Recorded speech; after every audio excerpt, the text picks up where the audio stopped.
Le Flash Info avec le centre de stockage de la Manche. L'autorité de sûreté nucléaire a mis fin au suspense hier et estime que la cuve du futur réacteur EPR de Flamanville est apte au service, et ce malgré la découverte d'anomalies il y a 2 ans. En revanche, le couvercle de cette même cuve devra être changé d'ici 2024. Si cette décision de l'ASN, qui n'est pour l'heure que préliminaire, est confirmée en fin d'année, EDF pourra lancer comme prévu à la fin 2018 son réacteur nouvelle génération.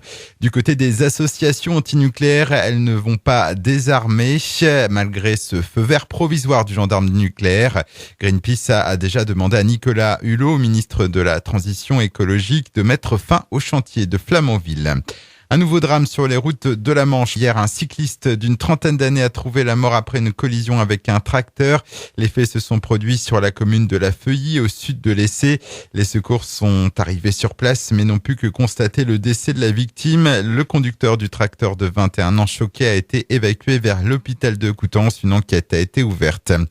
La nouvelle usine des maîtres laitiers du Cotentin à Méotis va sortir ce jeudi le premier conteneur à destination de la Chine. Rappelons que l'usine fabriquera 690 millions de briquettes de lait par an destinées au marché chinois.